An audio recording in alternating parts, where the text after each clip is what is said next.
Good morning, Bobcat Nation. This is Jake Nipper. And Darshmanian. And this is SagePOL, your destination for rational commentary on relevant news. SagePOL is intended to act as a fair platform discussing political, economic, and social issues through a lens of logic and respect. So essentially, what we're going to do here on this podcast, it's going to hopefully be recurring. We're going to take issues that we can find in the world, the country, even locally, or even on the school level, and hopefully discuss them in a way that is rational and relevant to a very school environment. We're gonna pop a couple of memes along the way. We're gonna keep it interesting for you guys because you don't want to listen to two nerds talk about politics for like 15 minutes. Right, and hopefully we can take more complex issues and make them easier to understand or to digest them a little bit for you. Give you the two-way really quickly. So that's our aim for this podcast. And our first episode, we're going to be discussing a couple topics that are in very recent news. First of all, we're going to touch on Ben Shapiro going to UC Berkeley, and I guess not going to UC Berkeley anymore. No, I mean he won. Like the whole idea was that he's gonna come, and he was kind of smug about this. He really knew what he was doing. He knew that like he was gonna get Berkeley this time. And the main lesson we're gonna take away from this is that free speech isn't really free. It costs $600,000. Right. UC Berkeley was just like, okay, Antifa, okay, protesters. We understand that you don't like him, and we just had a free Let's speech. back up just a second, Yeah. and let's give everybody back home some background on this. So Ben Shapiro is a pretty conservative political commentator. And he writes a column, and he works for, what is it?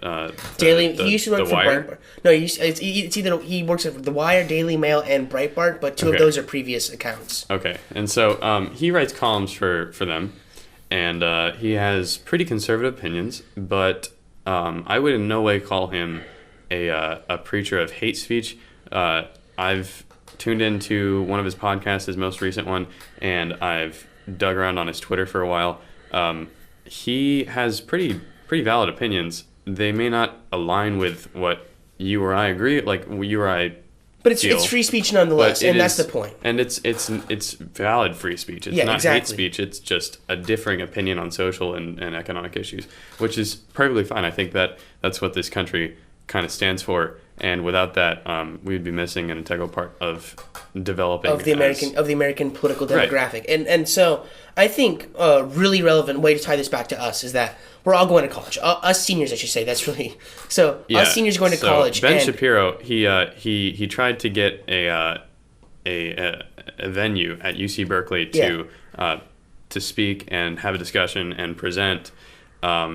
As a conservative commentator, I believe the Berkeley Republican something or other, student. I think it's called like the American. It's like kind of like the American campus, or it's American like first camp. I don't remember what it's called. Some division of Berkeley student government wanted him to come and speak, presenting his opinion, which is fine. It's perfectly fine. In fact, I encourage it. Whether or not the vast majority of students agree with him, if there's an audience for him there, he should have every right to come and speak. And Berkeley initially denied him, claiming safety concerns. This probably ties back to an event that you may remember in recent years. You want to explain that, Darius? The second Battle of Berkeley? Both of them, with Milo and all that fun stuff? So I call this, I would say the Ben Shapiro events actually called the second Battle of Berkeley. The first one happened about a year ago to the protest season. Basically, around Berkeley and in Berkeley, students started protesting like crazy. Now, they have a right to protest, but the problem with this is why we call it a battle is because conservative, either alt-right or just regular conservative students started duking it out like crazy with Antifa / alt-left protesters. And it was pretty crazy. And not only that, I'm pretty sure a week after, so Milo Yiannopoulos, if you guys don't know, we can talk about him another time. He came. He's just another conservative / I would call him kind of an alt-right commentator. Right. The difference between Milo, I feel, in my opinion, and Ben Shapiro is that Ben Shapiro is a conservative. Milo tends to be more radical. He has opinions that tend to fall in the category of maybe white supremacy and other beliefs that I don't feel comfortable. We're not going to talk about that on this. Let's not talk about on this podcast, but let's get to the point. There's a difference between Ben Shapiro and Milo, and it's that Ben Shapiro has opinions that are valid and they're based in fact. And in discussing those opinions and differing opinions is what educates people and makes people better people in general. Yeah. If you want to grow as a human being, instead of locking yourself in an echo chamber with everybody that agrees with you, like many college campuses are nowadays. Safe spaces, am I right, boys? You want to promote, in my opinion, discussion with differing opinions. That is how you strengthen your own arguments. That is how you strengthen your opinions, and you learn a thing or two on the way. So, Ben Shapiro was denied a spot in talking to UC Berkeley. That was a little while back. This time he actually came. Right. He gave a pretty badass. Oh, we're gonna have to bleep that. He gave a pretty cool speech. Leave that in there. It's funny. We're gonna.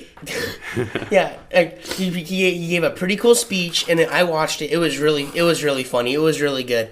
And so, like I said before Jake rudely interrupted me, was that I apologize. Yeah, is that it cost $600,000 for Berkeley to bring in not only police but bring up protection for their local capitalist places and even their own library. They blocked off the central square where people would come in and congregate for protests. This is why I'm kind of scared to go to college as kind of a political student or future political pundit or whatever, is that when I go to college, I'm not going to be able to give my opinions because I'm going to get yelled at by... It's a shame. It definitely is a shame because I feel like civil discussion is a very valuable commodity, and having to call in $600,000 worth of security measures just for someone who... has a different opinion than you. It's has a ridiculous. Different opinion than the average student on college campus is ridiculous. I think that's absolutely ridiculous. And I think that speaks to a climate today that I am not a big fan of with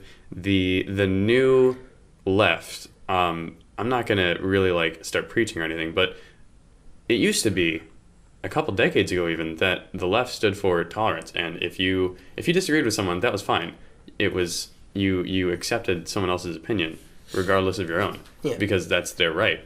Nowadays, it seems like it's the opposite, where many people on the far left, I'm not generalizing here because everybody's different. I tend to fall on the left, but many people on that side of the spectrum, many extremists in general on both sides of the spectrum, are just trying to silence the opposition. And I feel like that is the worst way to get your points across to people who are actually intelligent enough to understand your viewpoints.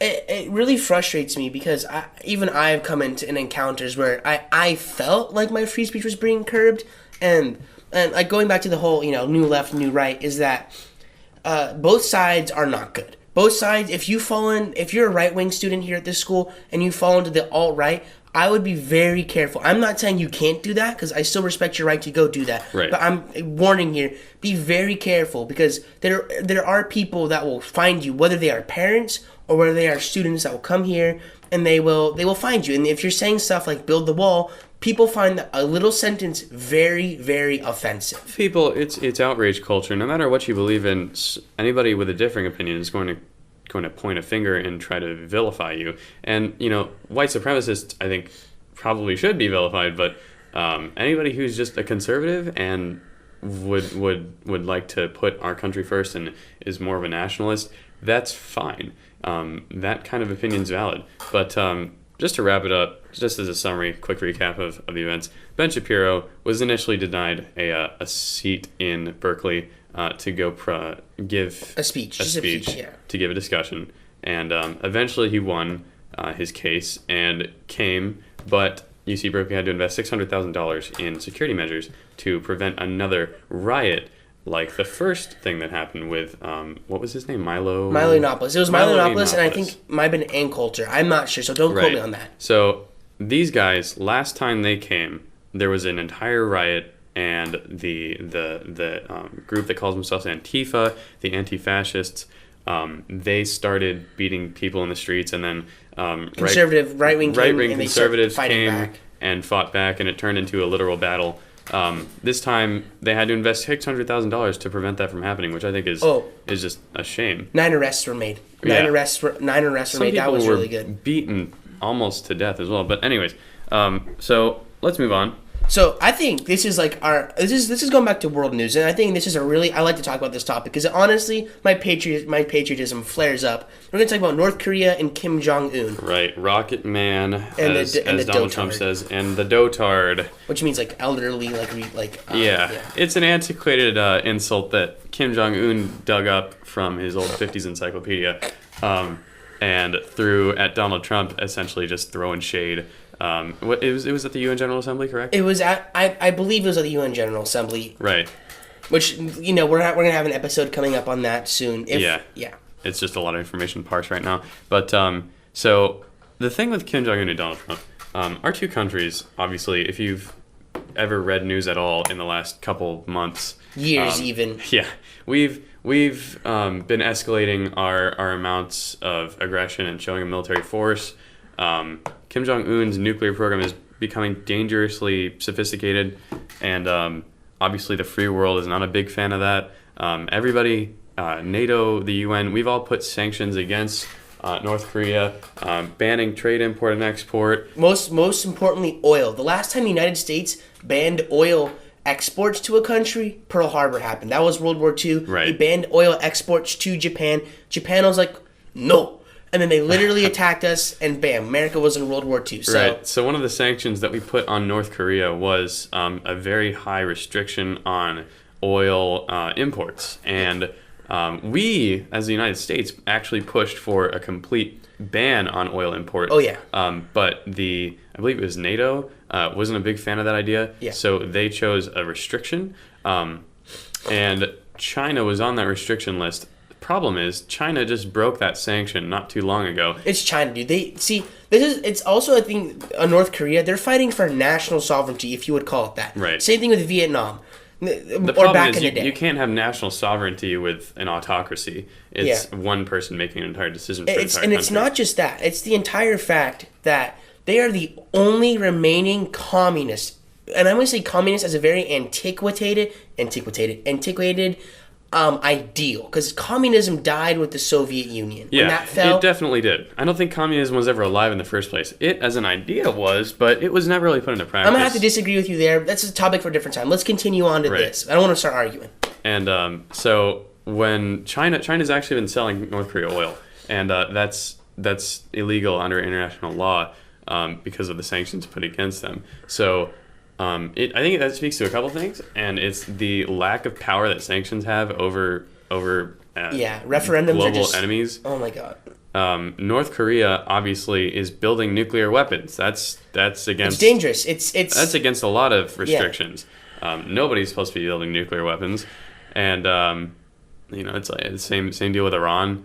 Nuclear programs in these countries that are fundamentally against our values and beliefs are starting to pop up, and that is a serious danger. Seeing as North Korea's goal is to build an intercontinental ballistic missile, which can reach us, reach our continent, will reach our shores.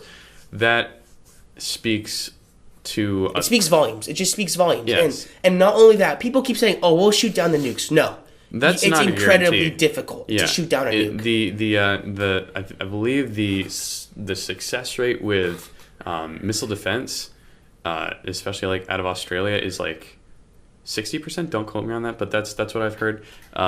So it's definitely not a guaranteed science, and I do not want to leave the fate of of our entire society, or at least this half of the country, in the hands of missile defense. I'd rather just eliminate the threat entirely. The problem is, if we go to war with North Korea, we're going to war with its China. allies, and which are China and Russia. Now, I don't think we're going to go to war because China and the U.S., we are each other's biggest Trade economic partners. partners. The last thing China wants is to go to war with us, because then they lose their biggest market. So I don't understand what the move is where they're trying to sell North Korea oil, and they're also trying to keep good relations with us. Well, I don't think China's trying to piss us off. I can't understand their motive, because if they want to keep us on their good side and to have our market to operate in, I don't understand why they're collaborating with our biggest threat and enemy right now, the Kim Jong-un regime. So that goes back. Will our generations, will our millennial, whatever you like to call, will this be our generation's war? A generation ago, it was Vietnam, or it was a generation ago, it was Operation Desert Storm, Operation Iraqi Freedom. A generation before, And it we was, all, this. some of our fathers even fought in this conflict. Protect us after those those terrorists. We'll bleep that. Yeah, our terrorists slammed planes into the Twin Towers, man. Is it our duty to go to war with the last remaining communist nation? Is it our duty? Is it our duty to do that? Will it be our ultimate, goal to finally rid the world of a leech that will constantly, be a thorn in the United States' side? Well, I think you and I both have family members that have served. My grandfather's 94 and he's still kicking.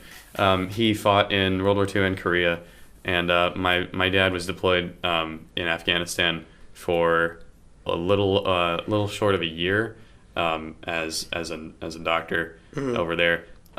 So we're not completely foreign to this concept, and the problem with this war is with war in the modern society, it's not ever between two countries anymore. It becomes a very large interwoven proxy war between us and all of their allies. Yeah. And in worst case scenarios, we end up with a third world war where everybody's allies is just fighting, and we can't really afford that because we've come too far as a society. I think it's time overdue that there's going to be. I'm not saying I'm justifying war. I'm just saying it's very long time overdue that we have a large scale world conflict. So you would be in favor of? I just said I'm not in favor. I'm not in favor, but I think it's likely. It's likely that in the next couple of years there might be a small war that you and me, that we might actually get drafted, we might get conscripted, we have to go serve our duty to the United States of America. But at the same time, I really hope it doesn't happen. Right, and I'm not the most nationalistic person. I'm a pretty big individualist, but I think with North Korea and their values being completely against our own, not necessarily their people's, because their people have no say in what their government does, but their regime's values against ours, all they want is to conquer. All they care about is spreading their own power and military might.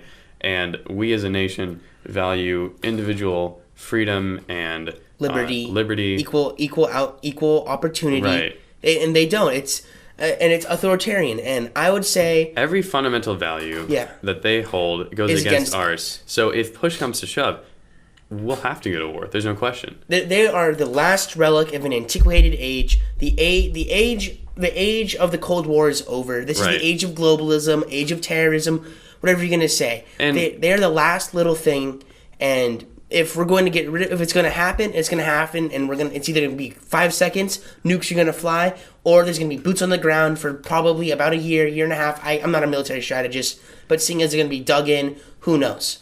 And I feel like if it does come to nuclear, we are, God help us all. I don't think Kim Jong-un and his generals are all insane enough to attempt nuclear warfare, but if their existence comes down to question, that might be an issue. So we will have to be ready to combat that threat or stop it before it starts.